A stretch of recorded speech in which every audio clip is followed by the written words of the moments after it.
사랑하는 여러분, 명절을 맞아서 저희 교우들도 많이 고향이나 가족들 품으로 곁으로 가서 같이 인사를 나누고 행복한 시간을 가지고 있고, 또 우리 가운데도 또 먼 곳에서 오셔서 또 가족분들과 함께 하시는 귀한 또 성도님들을 오늘 이렇게 같이 뵙고 하나님을 함께 예배하게 됩니다. 여러분 명절 잘 보내고 계시죠? 우리가 새해를 참 여러 번 맞는 것 같아요. 지난주에도 새해 복 많이 받으십시오 했는데 어제 또 명절이고 또 오늘 또 안 할 수도 없고 해야 되겠죠. 옆에 있는 분들에게 새해 복 많이 받으십시오 인사하겠습니다. 새해 복 많이 받으십시오. 새해 복 많이 받으십시오. 복 많이 받으십시오. 우리는 지난 한 주 동안 창세기 1장에서 24장을 통독을 했습니다. 그러면서 우리는 모든 상황에서 새로운 시작, 새로운 소망을 만들어 가시는 하나님을 우리는 그 본문을 통해서 만날 수 있었는데요. 여러분들 많이 만나보셨습니까? 성경 통독을 통해서 그렇게 정말 어려운 상황, 정말 끝 같은 끝이라고 생각되는 그 상황 속에서도 새로운 소망을 만들어 가시는 바로 그런 능력과 의지를 가지신 하나님을 우리 모두가 깊이 만나는 축복이 있기를 바라겠습니다. 여러분, 우리 성도는 하나님을 의지하고 또 겸손히 섬김으로써 주 예수님 안에서 하나님의 형상이 회복된다 하는 것을 지난주에 말씀을 드렸습니다. 그리고 이제 내일부터는 저희가 이어서 창세기 25장부터 50장을 읽어갈 것입니다. 여러분, 이삭과 야곱과 요셉을 비롯한 야곱의 12아들들의 흥미진진한 이야기가 펼쳐질 것입니다. 그리고 그렇게 읽으시다가 오늘 설교를 통해 만나는 본문을 여러분들 마주하게 될 것입니다. 아시는 분은 아시겠지만은 오늘 본문 창세기 38장의 유다와 다말의 이야기는 흥미진진하기보다는 사실 별로 보고 싶지 않고 알고 싶지 않은 이야기 같이 느껴집니다. 아니, 성경은 뭐 이런 이야기를 다 기록을 해놨을까 싶은 남사스러운 그런 불편하고 당황스러운 이야기일 수도 있습니다. 게다가 창세기 37장 요셉 이야기인데요. 이 37장 읽다가 38장 잠깐 접어두고 39장으로 가시면 너무나 잘 연결이 돼요. 38장이 오히려 왜 여기다가 이런 이야기를 집어넣어놨지? 왜 요셉의 이야기의 맥을 끊고 있지라는 생각이 들기도 합니다. 그래서 예전에는 성경을 연구하는 학자들이 성경이 뭔가 이렇게 체계적으로 제대로 잘 정돈이 된 책이 아니라 이 자료 저 자료 그냥 갖다가 되는 대로 모아놓은 그런 맥락 없는 책이다라고 비판을 했던 학자들도 있었습니다. 그런데 과연 이 38장이 그렇게 맥락 없이 끼워 넣어 있는 책인가, 끼워 넣어져 있는 부분인가, 또 남사스러운 이야기인가, 그렇지 않다는 것입니다. 여러분, 창세기에는 두 가지의 트랙이 흘러갑니다. 두 가지의 이야기의 트랙이 흘러가는데 첫 번째 트랙은 바로 족장들의 이야기입니다. 아브라함, 이삭, 야곱, 요셉으로 이어지는 족장들의 이야기인데 바로 이 족장들의 이야기는 요셉을 통해서 흘러갑니다. 그래서 이스라엘과 그의 아들들이 어떻게 작은 사람으로 시작했는데 큰 유대 민족으로 번성하게 되는가 하는 것을 요셉을 중심으로 풀어갑니다. 이거는 아브라함에게 주셨던 하나님의 약속이 있죠. 너의 후손이 하늘의 별과 같이 바다의 모래와 같이 많게 할 것이다 라고 하는 하나님의 약속이 있습니다. 바로 그 약속이 이루어지는 과정이 요셉을 통해서 흘러갑니다. 그런데 두 번째 트랙, 그 트랙과는 별도로 어떤 트랙이 흘러가느냐면 하나님께서 에덴 동산에서 아담과 하와 앞에서 하셨던 약속이 있습니다. 그 약속은 무엇이냐면은 여인의 후손이 올 것이다 라는 약속이었습니다. 너희가 죄를 지었지만 그 여인의 후손으로 말미암아 메시아가 올 것이다 라는 것인데 바로 그 여인의 후손 메시아의 계보는 유다와 유다 지파를 통해서 이야기가 흘러내려갑니다. 그래서 창세기에는 두 가지 트랙이 흘러가기 때문에 우리가 봤을 때는 이게 막 섞여 있어서 이게 맥락 없는 이야기처럼 느껴지지만 성경이 하고자 하는 의도를 놓고 생각을 해보면은 충실하게 그 이야기들이 흘러가고 있는 것을 보게 됩니다. 그래서 이 요셉을 통해서 이어지는 유다 민족의 번성함은 이제 창세기에, 다음에 출애굽기에, 레위기, 민수기, 신명기, 여호수아로 쭉 이어가는데, 바로 여인의 후손 메시아 그 이야기는 또 같은 그 성경책의 흐름을 따라 내려가면서 여호수아, 룻기, 사무엘, 상하 이렇게 가면서 다윗에게 이르러서 한번 통합을 이루게 됩니다. 자, 이렇게 이야기가 한번 통합을 이루었다가 다시 또 이제 쪼개져서 흘러가게 되는데요. 성경은 그런 맥락에서 놓고 보자면은 하나님의 원대한 구원의 성취를 이루시는 하나님의 치밀한 역사가 이렇게 흘러가고 있다는 것을 우리에게 들려주는 것이죠.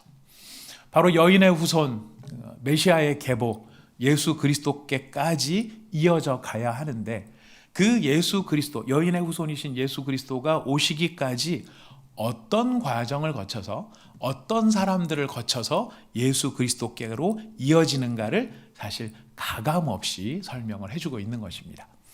그래서 여러분들 예수님의 계보, 여인의 후손으로 오는 예수님의 조상들 면면을 놓고 보면은요, 유달리 의인들이 별로 없어요. 예수님의 계보, 그럼 뭔가 좀 남달라야 될 것 같은데, 우리가 잘 알다시피 유달리 의인들도 없어요. 그렇다고 또 남다른 죄인들도 아닙니다. 무슨 얘기냐면 특별하게 아주 강한 죄를 많이 지은 그런 사람들도 아니라는 것입니다. 무슨 얘기냐면 철저하게 별 수 없는 인간들, 예수님의 족보에 등장하는 사람들이라고 해서 유별난 사람들이 아니고 다 그 인간들도 보면 다 내가 별 수 없는 인간이듯 그들도 별 수 없는 인간이 보여주는, 사실 지극히 보통 사람들의 이야기들의 계보라는 것을 발견을 하게 됩니다. 그리고 그 계보에 흘러나오는 사람들 가운데 그 누구도 자기가 예수님의 조상, 메시아의 조상이다라는 정체성을 가지고 산 사람은 다윗이나 있을까요? 그 외에는 아무도 없는 것 같아요. 내가 지금 예수님의 계보, 메시아의 계보가 나를 통해서 지금 이어지고 있다, 이런 사명감으로 살아간 사람이 누가 있는지 여러분 한번 예수님의 계보에 등장하는 사람들을 면밀히 한번 봐보시기를 바라겠습니다. 에덴 동산에서 인간의 실패 가운데 하나님이 그 실패를 넘어 구원하시기, 세상을 구원하시기 위해 그려주신 청사진이 있습니다. 원대한 청사진이 있는데 자신이 그 원대한 청사진의 일부를 감당하고 있다, 이런 생각 못하고 삽니다. 그냥 탐욕과 죄악과 이기심과 자존심으로 똘똘 뭉쳐서 그냥 살아가는 거예요. 허덕허덕대면서 살아가는 거예요. 그냥 죄인으로서 그냥 그 주어진 삶을 그냥 살아가고 있을 뿐이에요.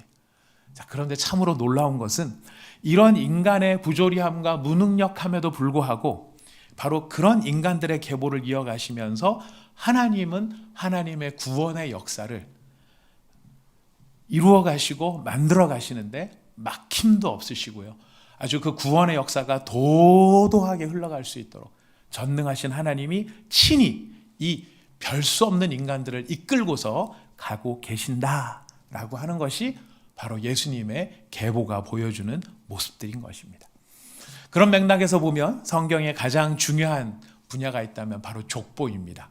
우리가 성경 통독에서 가장 우리를 힘들게 하는 것이 제사법과 족보, 인구 통계 이런 것들이에요.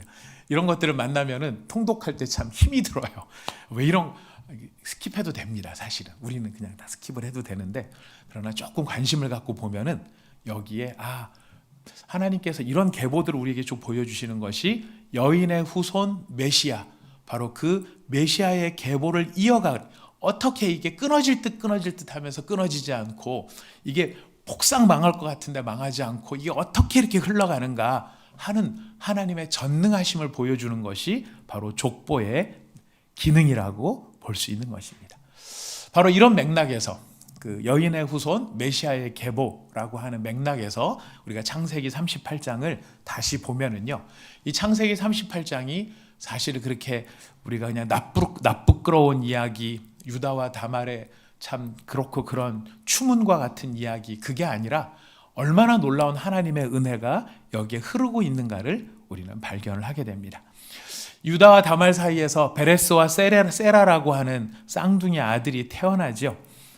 그래서 참 시아버지하고 며느리하고 세상에 어떻게 이럴 수가 있나 이렇게 생각이 됩니다만, 여러분 한 가지 우리가 미리 짚어놓고 가야 될 이야기가 있어요. 창세기 38장은 비록 성을 소재로 해서 성을 소재로 하고 있지만 여러분 유념해서 보셔야 될 것이 유다나 다말이 서로 간에 상호 간에 성적인 쾌락이나 정욕의 동기를 가지고 지금 이 일을 하고 있는 것이 아니라는 것을 우리는 봐야 됩니다. 우리는 그냥 성 자체가 이 시대는 성에 대해서 너무나 예민한 이런 이야기를 또 그런 정서적인 태도를 가지고 있기 때문에 그냥 성적인 뭐가 나온다 그러면은 벌써 막 마음이 막 더럽고 지저분한 이야기 이런 식의 태도를 갖게 되다 보니 지금 성경이 말하려고 하는 의도를 놓쳐버리게 된다는 거예요. 여러분 잘 보셔야 됩니다. 보디발의 아내는 요셉을 바라볼 때 불타는 정욕의 눈으로 요셉을 바라봤죠. 다윗도 밧세바의 아내를 봤을 때 그런 심정으로 봤습니다. 하지만 여기서 등장하는 유다나 다말은요, 어느 누구도 서로에 대해서 성적인 어떤 동기를 가지고 보고 있는 것이 아니라는 것을 보아야 돼요. 오늘 창세기 38장을 우리가 바로 이해하기 위해서는 유다가 말하고 있는 그 핵심 메시지가 있어요. 그게 뭐냐면은 그는 나보다 옳도다라는 말이 있어요. 그는 나보다 옳도다. 바로 그 메시지를 중심으로 해서 그걸 초점을 두고 우리가 살펴볼 필요가 있습니다. 여러분 다 아시겠지만은 창세기 38장은 이렇게 시작이 됩니다. 38장 1절 우리가 읽진 않았습니다만은 이 앞에 보면은 그 후에 유다가라고 되어 있어요. 그 후에 유다가. 이게 맥락 없이 툭 끊어진 거라면 그냥 유다가 그러면 될 텐데 그 후에라는 말이 있습니다. 어떤 후일까요? 앞에 뭔가 사건이 있은 다음을 말하는 거겠죠. 앞에 무슨 사건이 있었냐면 이스라엘의 10 아들들이 시기심 때문에 요셉을 죽이려고 합니다. 요셉을 만약에 죽였다면 이들은 가인의 길로 가는 사람이 됐을 것입니다. 아벨을 죽인 가인처럼. 그런데 르우벤의 만류와 유다의 중재로 말미암아 요셉은 구사일생으로 살아납니다. 하지만 그 요셉은 살기는 했지만은 애굽의 노예로 팔립니다. 노예로 간 그 자리에서 어떤 취급을 당할지는 아무도 모르는 것입니다. 노예가 편하게 죽는 일이 있겠습니까? 무슨 일을 하다가 사고로 죽을 수도 있고 그 맥락을 알 수가 없는 것이에요. 자, 그렇게 요셉을 팔아먹고 그럼에도 불구하고 또 요셉을 팔았다는 것을 얘기할 수는 없으니까 요셉의 옷에다가 짐승의 피를 묻혀서 아버지 야곱에게 보여줍니다. 야곱은 그날로 세상에서 마음의 감옥에 갇히는 날이 그날이었어요. 가장 사랑하는 아들 요셉이었기 때문에 요셉의 피라고 생각되어지는 그 짐승의 피 묻은 옷, 형제들은 다 알죠. 저게 요셉의 피가 아닌 걸 다 알아요. 근데 야곱은 요셉의 피예요. 그걸 보고 뭐라고 느꼈습니까? 요셉이 죽었구나. 그날로 창살 없는 감옥에 야곱은 갇히고 말게 됩니다. 상실과 허무의 바닷속을 떠도는 것이죠. 아버지를 속이고 아버지를 그런 마음의 감옥에다가 던져놔 버리고 동생 요셉의 목숨을 건지기는 했지만 노예로 팔아버린 이 사건 다음이라는 거예요. 앞뒤 맥락을 잘 살펴보면 유다는 그 사건 이후로 형제들을 떠납니다. 왜 떠났을까? 형제들에 대해서 아주 환멸을 느낀 게 아닌가라는 생각이 들어요. 또 아버지를 볼 때마다 자기가 갖는 양심의 가책이 유다에게 남아 있었던 것은 아닌가라는 생각이 듭니다. 그래서 유다는 그 일 후에 형제들을 떠났다라고 되어 있습니다. 형제를 떠나서 다른 곳으로 가버립니다. 어디로 갔느냐면은 가나안 지방의 아둘람이라는 지역으로 갑니다. 아둘람 출신의 사람 히라라고 하는 사람하고 형제보다 더 가깝게 지내요. 정말 친밀하게 지냅니다. 자, 그런데 이 아둘람 여러분 생각나는 사람 있지 않습니까? 다윗이 생각이 나죠. 사울을 피해 도망간 곳이 아둘람이었어요. 600명의 사람들하고 거기서 자신의 생명을 보존했던 곳이 아둘람입니다. 참 재밌게도 이 유다의 후손인 다윗이 아둘람에 가서 피하는데 유다는 그 전에 아둘람 사람 히라라는 사람하고 친하게 지냅니다. 재밌게도 아둘람이라는 지명의 뜻이 보호처, 피난처라는 뜻이. 피난처와 보호처로 내려간 것이죠. 자, 그런데 어떤 사람들은 성경을 보면서 야, 유다가 어떻게 이방 사람들이랑 친하게 지내? 가나안 지방의 그 아둘람 사람이랑 친해. 유다가 타락했다.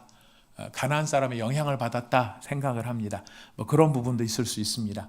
하지만 잘 생각해 보면은요, 이 당시에 유대인이라고 할 수 있는 사람은 바로 야곱의 가족, 한줌 가족, 그 가족이 유대 사람들의 전부인 거예요. 그 외에는 다 이방 사람들이에요. 어디를 가나 다 만나게 되는 것은 야곱의 가족 70명을 제외해놓고는 다 이 혈통이 다르고 피가 다른 이방인들이라는 것입니다. 이런 상황에서 어떻게 주변 사람들을 벗어나 살 수 있겠습니까? 저기 이삭이나 야곱처럼 하란에 가서 친척 저기 딸내미들을 데리고 와서 시집 가지 않으면은 어서 뭐 할 수 있는 부분이 아닌 거죠. 근데 그 하란에 무슨 여자들이 많이 있는 것도 아니고, 그러니 다 이스라엘의 12아들들이 그 근처에 있는 사람들로 시집장가를 가는 그런 일이 있을 수밖에 없게 된다는 상황을 우리는 기억을 할 수 있습니다. 자, 아무튼 유다는 여기에서 이제 가나안 사람 수아라는 사람의 딸을 맞아들입니다. 거기에서 엘과 오난과 셀라 세 아들을 낳게 되는데, 이 첫째 아들 엘을 위해서 다말이라고 하는 여자를 아내로 데리고 옵니다. 우리가 잘 아는 사람이죠. 그런데 엘이, 이 성경 우리가 읽지는 않았습니다만 성경에 분명 이렇게 나와요. 하나님 보시기에 악하여서 하나님이 그를 죽이셨다라고 7절에 나옵니다. 놀라운 사실은 뭐냐면, 하나님이 노아 홍수 그리고 소돔과 고모라 사건, 이거는 전체 피조물을 대상으로 한 것이고, 소돔과 고모라는 큰 도시를 대상으로 하는 것이죠. 하나님이 직접 손을 댄 거는 노아 홍수하고 소돔과 고모라예요. 그런데 한 개인을 상대로 하셔서 그 개인을 보시고 직접 개입하셔서 죽이신 것은 이 엘이 처음이에요. 그 얘기는 무슨 뜻이겠습니까? 엘이 지은 죄가 하나님 앞에서 그만큼 무거운 것이다 라는 걸 알 수 있죠. 무슨 죄인가 정확히 나오진 않아요.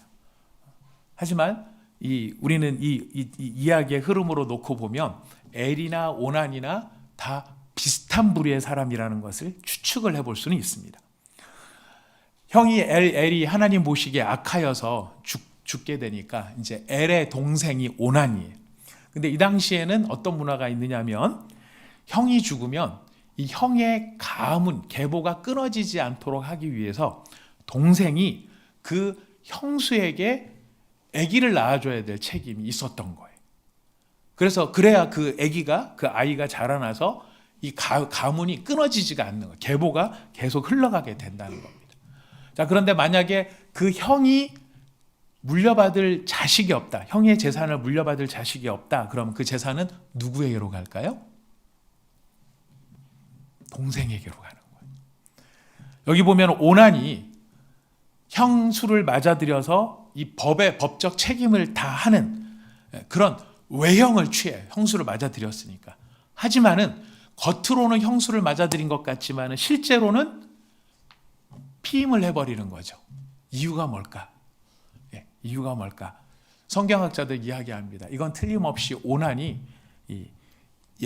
동생한테 형을 위해서 자식을 낳아주면 이 자식이 자기 자식이 안 되고 이 형의 재산은 계속 얘가 물려받을 것이다 하는 것 때문에 이 오난이 아주 계략을, 나쁜 마음을 품었다라고 해석을 하고 있습니다. 자, 이 오난, 이 모습, 참 행위는 간사한 거예요. 이중적인 태도라는 겁니다. 마치 의무를 다하는 것처럼 형수를 맞아들였지만 실제로는 전혀 그렇지 않은 거죠. 사람을 속이고 하나님을 속이는 거예요. 외형만 갖추고 있지 내용은 없는 것입니다. 하나님이 그 오난을 죽이십니다. 엘도 하나님이 죽이시고 오난도 하나님이 죽이세요. 유다는 엘도 죽고 오난도 죽자 그 책임을 다말에게 돌리는 듯합니다. 다말 때문에 죽은 것이라고 생각하는 것 같아요. 그래서 셋째 아들이에요. 셋째 아들 셀라를 다말에게 주지 않고 다말을 본가로 보내버립니다. 셀라 클 때까지 기다려. 크면 내가 줄 테니까. 셀라가 장성할 때까지 기다리라고 하는데, 성경 전체 흐름으로 보니까 유다의 마음에는 셀라를 줄 마음이 없는 거예요. 셀라를 줄 마음도 없으면서 뭐라고 하냐면 수절하라 그럽니다. 어디 시집가지 말고 네가 수절하고 있어라. 셀라가 크면 너에게 주겠다. 유다도 어떤 마음입니까? 지킬 뜻도 없으면서 말만 하고 있는 것을 보게 됩니다. 물론 유다를 우리는 좋은 측면에서 보면은 다른 10명의 형제들과 비교해보면, 요셉을 제외한 다른 10명의 형제들과 비교해보면 유다는 참 괜찮은 사람이에요. 왜냐하면 요셉의 생명을 건져준 것도 유다였고요. 나중에 애굽에 가서 식량을 얻어야 되는데 아버지가 막 거기서 또 막 야곱이 막 반대를 합니다. 근데 바로 그 야곱하고 중재를 한 것도 유다였어요. 그리고 또 우리가 잘 아는 것처럼 이 요셉의 동생이 있죠. 베냐민이 있었죠. 요셉이 이 베냐민을 데리고 오라 막 그랬을 때 억지로 데리고 왔어요. 근데 그 베냐민을 안 돌려보내려고 그랬을 때 누가 여기서 또 중재자로 나서냐면 유다가 중재자로 나서요. 유다는 이런 면에서 굉장히 탁월한 면모를 보입니다. 중재를 할 뿐만 아니라 그런 중재 상황에 문제가 어려우면 자기를 희생해요. 내가 책임지겠습니다. 내 목숨을 걸겠습니다. 이런 탁월한 면을 보여줍니다.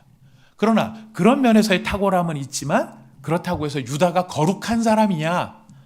우리 38장 읽으면서 좀 당황스럽죠. 유다가 창녀를 찾아서 들어가고 이런 모습을 보면 그의 행동 가운데, 그의 삶 가운데는 기록된 게 이 정도인데 안 보이는 것은 어떨지 모르겠습니다. 부도덕한 행동도 기록이 되어 있는 거예요. 근데 유다의 가장 치명적인 문제는 뭐냐면 8절입니다. 우리 38장 8절 말씀 한번 같이 읽어보겠습니다. 자, 여기 앞에 나오나요? 같이 한번 읽어볼까요? 시작.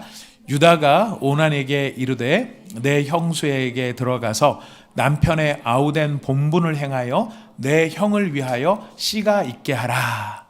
내 형을 위하여 씨가 있게 하라.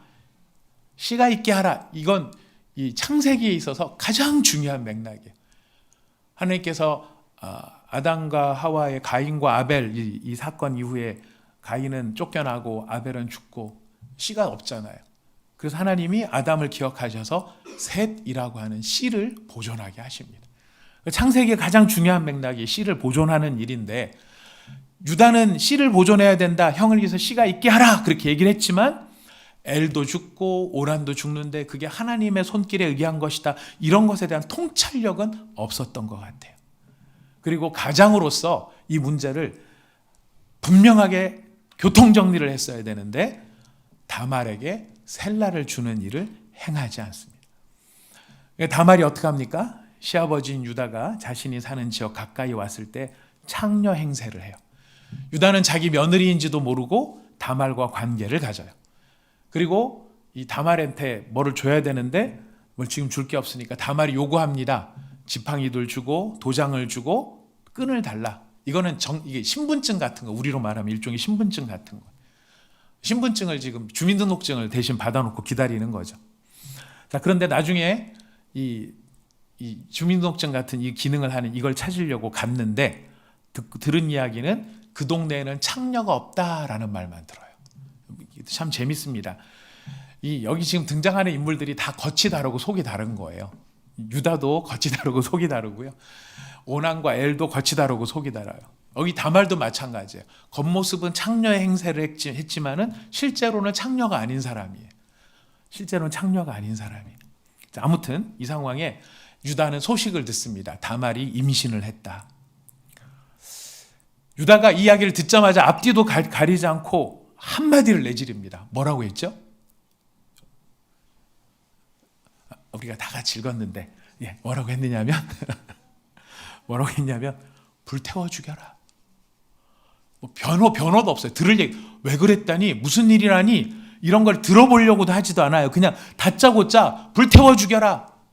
이 얘기를 들으면서 느끼는 바는 유다가 다말한테 굉장히 심사가 안 좋다라는 짐작입니다. 유다는 나중에 딴 얘기 할지 모르겠지만 그냥 저는 본문만 봤을 때는 그래요.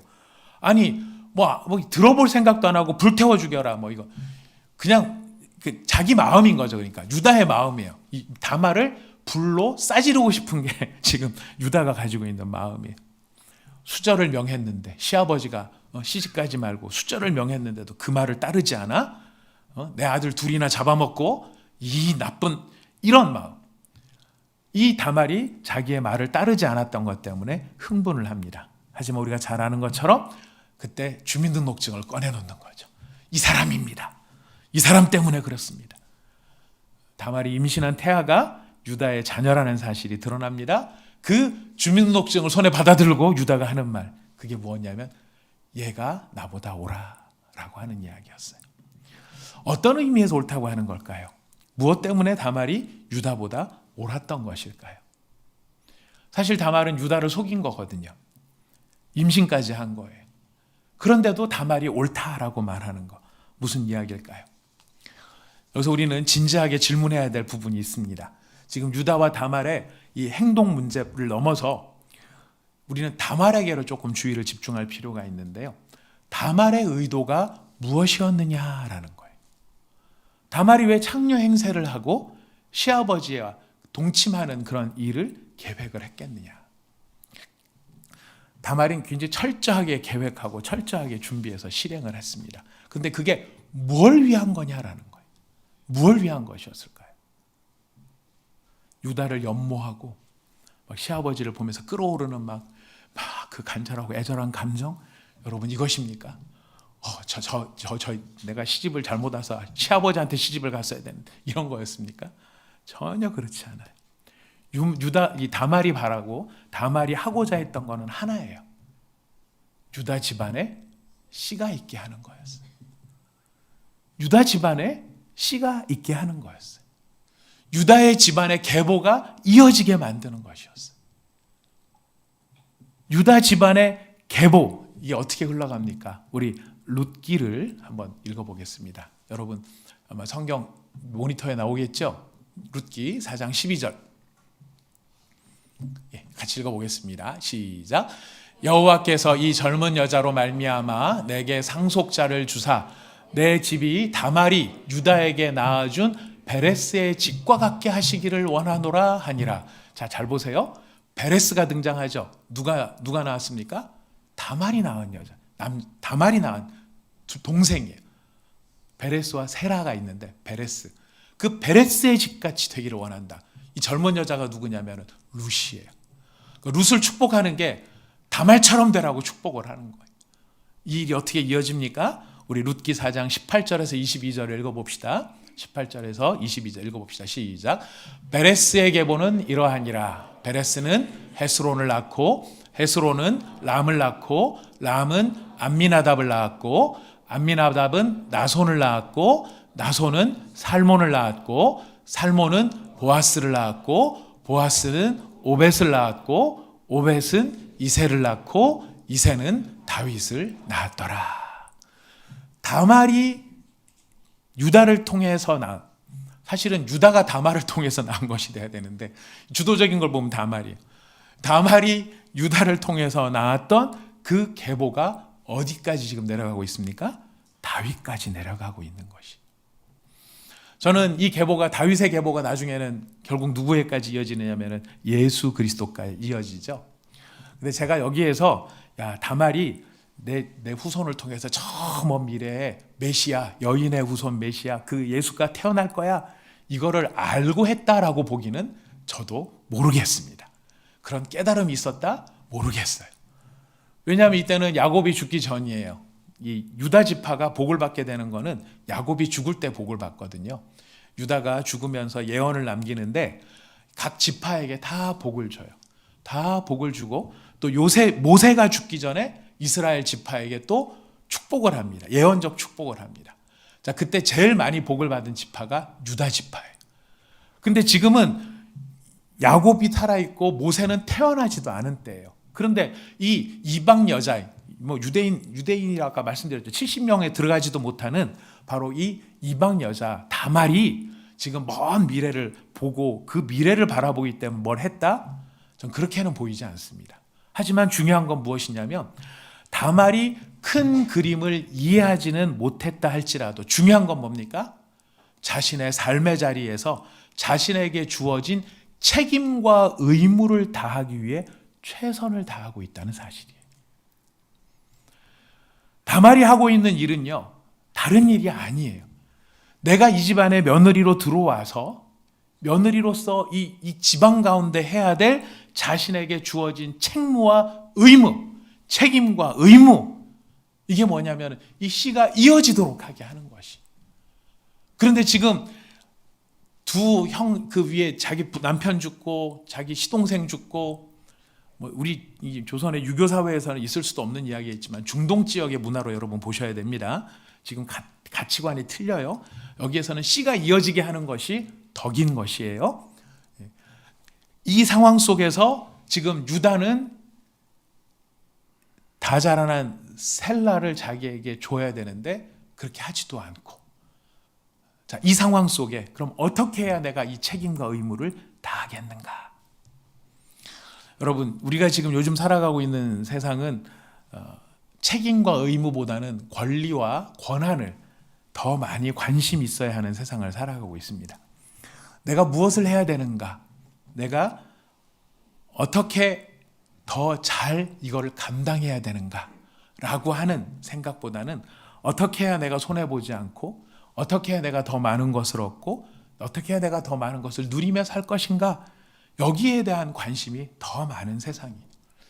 책임과 의무는 나를 속박하는 것이고, 나를 불편하게 하는 것이고, 나를 얽어매는 것이기 때문에 갈 수만 있다면 벗어나는 것이 좋다고 생각을 하고, 권한과 권리는 나를 자유롭게 하는 것이고 나를 힘있게 하는 것이기 때문에 그것을 더 많이 확보를 해야 된다라는 생각을 많이 하는 것 같습니다.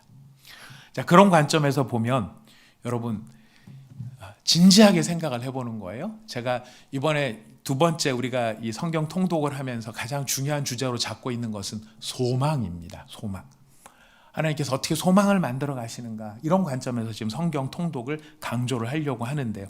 그런 시선으로 저희가 보려고 하는데, 여러분 소망은 지난주에 말씀드렸습니다.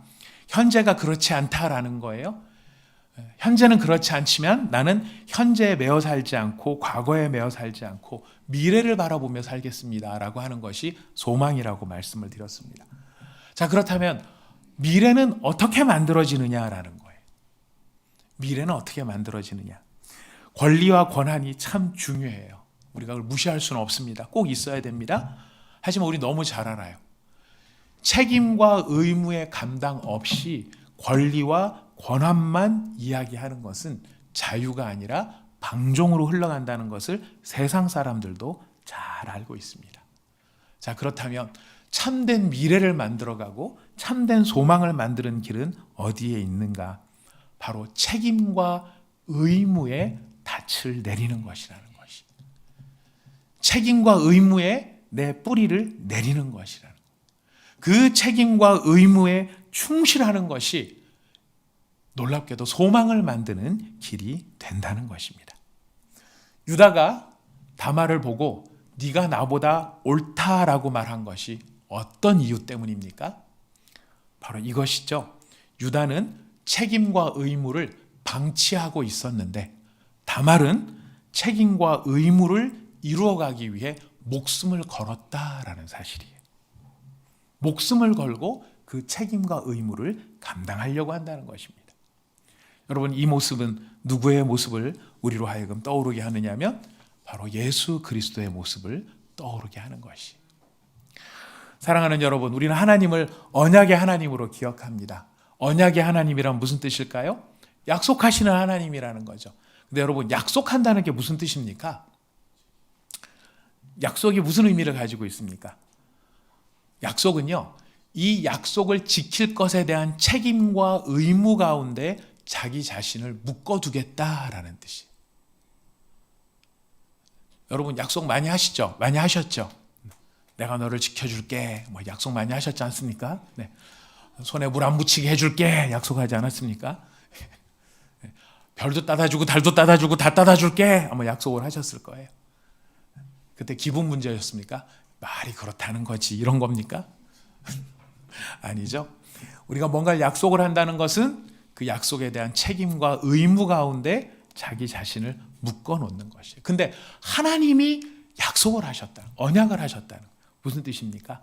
하나님이 그 약속 가운데 약속을 이룰 이 언약을 이행할 책임과 의무 가운데 자기 자신을 묶어두셨다라는 거예요. 그러니까 하나님이 언약을 체결한다는 건 다른 이런 뜻이에요. 이렇게 우리식으로 말하면 이런 겁니다. 내가 이 언약을 잘 지킬 것인데 언약을 지킬 책임과 의무를 내가 성실하게 감당할 거다. 내가 짊어질 것이다. 반드시 이 약속이 이루어질 수 있도록 그 어떤 것도 마다하지 않겠다. 이 책임과 이 의무를 다해서라면 내 가장 아끼는 가장 소중한 것까지 다 내놓더라도 나는 기어이 이 약속을 지키겠다. 그래서 가장 소중하신 독생자까지 내놓으시면서 하나님이 하나님의 책임과 의무를 다 하시려고 하시는 것이. 독생자는요, 바로 그렇게 아버지께서 약속을 지키기 위한 책임과 의무, 이걸 이행하기 위해서 헌신하시는 모습에 자신의 목숨을 내어주시죠. 아버지를 향해 순종하시고 아버지께서 그 약속을 지킬 수 있도록 충성하시는 모습을 예수님이 보여주시는 것입니다. 사랑하는 여러분, 우리는 유다와 다말의 이야기를 통하여서 하나님 아버지를 깊게 묵상을 하게 됩니다. 하나님은 어떤 분이신가? 하나님은 책임과 의무를 다하시는 하나님이시다라는 것. 여러분, 일반적인 상황에서도 책임과 의무를 다하는 사람이 얼마나 귀하고 아름답습니까? 제가 엊그제 집에 마루에 앉아서 이제 이 명절을 지낼 여러 가지 준비를 하다 잠시 짬이 나서 텔레비전을 틀었습니다. 국제시장이 나오더군요. 그냥 아무 생각 없이 잠깐 봤습니다. 옛날에 봤던 건데, 보고 눈물 많이 흘린 건데, 볼 때마다 눈물 나는 건데 또 봤습니다. 보니까 또 보는 거예요. 그리고 보다가 중간에 다 보질 못했습니다. 다른 일 때문에. 그런데 이제 제일 고생하는 월남전 참전하고 막 이랬던 이야기가 막 나오는 거예요. 독일에 가서 막 그 광부하고 막 간호사하고 이랬던 이야기가 나오는 거예요. 여기서 우리가 감동을 받고 눈물을 흘리는 이유, 제 입장에서는요, 제 세대의 이야기는 아니에요. 제 부모님의 세대의 이야기예요. 정확히 말하면. 근데 우리 부모님의 세대가 뭐 윤리적이고 도덕적으로 완전 무결하시고 고매한 숭고한 인격을 가지신 분들이 아니시잖아요. 그렇게 완벽하게 사신 분들이 아니시잖아요. 그러나 그럼에도 불구하고 우리가 우리의 앞선 세대에 대해서 느끼는 감동은 무엇입니까? 책임과 의무를 묵묵하게 끌어안고 짊어지고 사셨다라는 것이잖아요. 그 주인공이 보여주는 메시지잖아요. 근데 그게 그때만 그렇습니까? 지금도 삶의 자리에서 나를 위해 쓰지 않고, 내가 쓸 돈이 아니죠. 우리 어르신들 버시는 돈 다 여러분이 쓰시려고 지금 벌고 계십니까? 그러시군요. 여러분들 다 나를 위해 쓸 돈들이 아니에요. 예, 열심히 일을 하는데 그 돈들 내가 쓰는 건 진짜 뭐 지극히 얼마 퍼센트에 되지 않아요. 내가 호사를 누리려고 버는 돈들이 아니죠. 버는 사람 따로 있고 쓰는 사람 따로 있다. 예, 익히 저희 누군가에게서 많이 들었던 말씀인 것 같아요. 가장으로서의 책임과 의무를 다하기 위해, 부모로서의 책임과 의무를 다하기 위해 묵묵하게 그 자리를 견뎌가시는 사람들이 있는 거예요. 얼마나 아름다운 모습입니까? 난 어떤 사람은 그걸 보고 고생한다, 뭐 이게 참 막 그거를 굉장히 또 부정적으로 그리는 사람이 있던데, 여러분 그렇지 않습니다. 그런 사람이 있기에 소망이 있는 거죠. 누군가의 미래가 열리는 것입니다. 일반적인 경우에도 그렇지만 여러분, 더욱 귀한 믿음의 관점에서 놓고 보면 믿음의 언약을 지키기 위해 책임과 의무를 다한다는 것 얼마나 고귀하고 아름다운 일인가라는 것이. 지금 다말의 모습은 성추문, 스캔들 이런 차원의 문제가 아니에요. 다말이 지금 하고자 하는 것은 누구도 이 상황에 대한 심각성을 알지 못하고 대가 끊어지게 생기고 씨가 전수되지 않게 생긴 상황에 어떻게 이 계보를 이어갈 것인가 라고 하는 일에 자신의 목숨을 걸고 의무와 책임을 다하려고 하는 것이. 하나님이 책임과 의무를 다하는 모습을 보면 저는 사실 어떤 때는 참 너무 곤혹스럽고 죄송하기도 해요. 왜 그러냐면 책임과 의무를 감당을 하시는데 사람들의 조건, 나의 반응이나 나의 모습에 하나님께서 구애받지 않으시더라라는 것이. 이게 무슨 말이냐면요, 네가 잘하면 내가 책임져 주고 네가 못하면 나는 못 져준다. 네가 좀 그럴듯하게 살면 내가 이거 의무를 다해 주겠지만 네가 그렇게 죄짓고 그렇게 네 고집대로만 살면 나는 내 책임을 내가 책임과 의무를 이행하지 않겠다. 그러시지 않더라는 것이. 사람들이 뭐라고 하든, 남들이 지키든 안 지키든 그걸 알아듣든 못 알아듣든 하나님께서 맺으신 언약에 대해서 책임과 의무를 잘 감당하시더라는 것이. 근데 그것도 마지못해서 하시는 게 아니라 막 보면은 기쁘세요. 놀랍게도 기쁘게 감당하세요. 왜 그럴까? 왜 그럴까? 하나님은 왜 그럴까? 왜 하나님은 이 책임과 의무를 기쁨으로 감당하시는 걸까? 제가 닿은 자리는 바로 사랑의 자리였어요. 진심으로 사랑하시는구나. 진심으로 사랑하시니까 책임과 의무를 짐으로 생각하지 않고 기쁨으로 생각하는구나.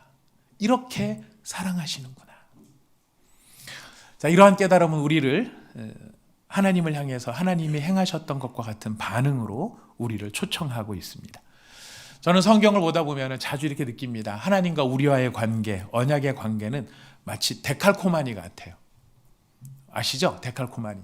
이렇게 막 한쪽 도화지에다가 물감 칠해서 딱 접었다가 떼면 대칭이 나오는 거예요. 그러니까 하나님의 언약 관계라고 하는 거는 하나님과 우리가 이렇게 딱 붙어 있다가 딱 떨어졌을 때 하나님의 모습이 이러면 반대쪽에 있는 우리의 모습이 어떻기를 바라시는 겁니까? 동일한 대칭의 모습이 되기를 바라시는 바람이 있는 것이죠. 여러분, 부부의 사랑도 마찬가지 아닙니까? 내가 당신을 이렇게 열심히 사랑하면 뭘 기대하세요? 나만 열심히 사랑할게. 물론 그렇게 하시는 분도 계세요. 그걸로 충분할 수도 있어요. 하지만 사랑은 그런 게 아닙니다. 어떻게 되기를 바라요? 같기를 바라는 거죠. 동일하기를 바라는 거예요. 데칼코마니 같은 거예요. 사람과 사람의 관계에 있어서도 내가 이렇게 하면은 상대편이 이렇게 똑같은 동일한 모습을 갖기를 바라는 것처럼 하나님도 언약의 관계 안에서 우리가 하나님 앞에서 데칼코마니 갖기를 바라시는 거예요. 하나님의 앞서는 거냐 내가 앞서는 거냐, 사랑은 그게 아닙니다. 동일한 것입니다. 하나님이 하셔야 될 일이 있고 내가 순종해야 될 직무가 있는 거죠. 인간의 노력과 하나님의 수고 뭐가 먼저냐, 이게 따질 문제가 아니라는 거예요. 왜냐하면 사랑은 데칼코마니 같기 때문에. 이런 사랑으로 우리를 기뻐하시고 우리를 보여주신다. 책임과 의무를 진심으로 기쁘게 감당하신다. 왜? 사랑하기 때문에. 그건 우리한테 뭘 기대하시기 때문일까요? 우리도 하나님을 사랑함으로 하나님을 향한 책임과 의무를 기쁨으로 감당할 수 있는 그런 자리에 함께 이르기를 바란다라는 것입니다. 얼마나 경이로운 일입니까? 말씀을 정리하도록 하겠습니다. 여러분, 질문을 이렇게 한번 바꿔보았습니다. 다말의 입장에서요, 가장 편안하고 안전한 길은 무엇이었을까요? 다말의 입장에서 보면 가장 편안하고 안전한 길, 어떤 길이었을까요? 아무것도 안 하고 가만히 있는 거예요. 아무것도 안 하고 자기 본가에서 가만히 있는 거예요. 누가 뭐라고 할 사람도 없습니다. 가장 안전한 길이에요. 하지만 지금 다말이 계획하고 있는 길은 뭘 걸어야 하는 길입니까? 목숨을 걸어야 하는 길이에요. 일이 잘못되면 죽어야 되는 길이에요. 왜 그랬을까요? 책임과 의무를 다하기 위해서. 편안하고 안전한 길을 버려놓고 목숨을 건 위험한 길을 선택하고 실행하는 다말의 모습, 바로 예수 그리스도의 모습인 것이죠. 인간이 죄를 짓든 말든, 지옥의 불쏘시개로 타오르든 말든, 그들이 저지른 죄의 대가에 대해서 고통을 당하든 말든, 예수님께서는 하늘의 보좌에서 그냥 가만히 계시면 되시는 일이었습니다. 인간이 스스로 자초한 일에 대해서 스스로 결과를 책임지도록 내버려 두는 것, 하나님의 공의, 그것에 어긋나는 것이 아니었어요. 그런데 왜 예수님께서는 하늘의 보좌를 버리시고 이 땅에 사람의 모습으로 임하셨을까요? 그리고 목숨을 걸고 그 구원의 일을 행하시는 것일까요? 바로 책임과 의무, 언약을 통해 맺어지신 책임과 의무를 감당하기 위해서였습니다. 바로 하나님이 이런 하나님이시기 때문에 우리에게 소망이 있는 것입니다. 책임과 의무를 기꺼이 감당하시기를 기뻐하시는 하나님이 바로 그런 하나님이시기 때문에 나는 나의 부족함과 나의 못남과 나의 모자람과 주변에 시끌벅적함이 있을지라도 내게는 소망이 있는 것이. 왜? 나를 이렇게까지 사랑하시는 주님이 계시기 때문에. 사랑하는 여러분, 여러분들도 지금 이런 삶의 수고를 하고 계시지 않습니까? 참 기도를 백날 해도 응답은 없는 것 같고 사람은 안 변하고, 그런데도 불구하고 내가 예수를 믿고 예수를 알기 때문에 그 사람을 섬기고 그 사람을 정말 잘해 주려고 하고, 이상한 얘기하고 억울한 이야기하고 하도 않은 얘기하고 온갖 누명을 다 덮어 씌운다 할지라도 그를 위해서 기도하고. 무슨 생각이 듭니까? 내가 왜 이래야 돼? 내가 왜 이래야 돼? 나는 감정이 없나? 나는 뭐가 없나? 나는 난 자유롭게 살 그게 없나? 나는 내가 자유롭게 될 그게 없나? 여러분, 이 시대가 그런 시대 아니겠습니까? 근데 그렇게 하지 아니하고 눈물 흘리면서도 그 자리를 지키시는 것 참 잘하고 계시는 일입니다. 여러분, 그 일이 정말 여러분 삶에 보람이 될 일이고, 그 일이 하나님 앞에서 칭찬받으실 일이 되실 것입니다. 사랑하는 여러분, 우리가 그 자리 가운데서 책임과 의무를 잘 감당함으로써 다말이 예수님의 계보를 이어가듯이, 알지도 못하고 계보를 이어갔던 것처럼 우리도 알지는 못하지만 우리의 책임과 의무를 잘 감당함으로써 하나님 나라의 역사를 이어가는 저와 여러분이 되시기를 부탁드리겠습니다.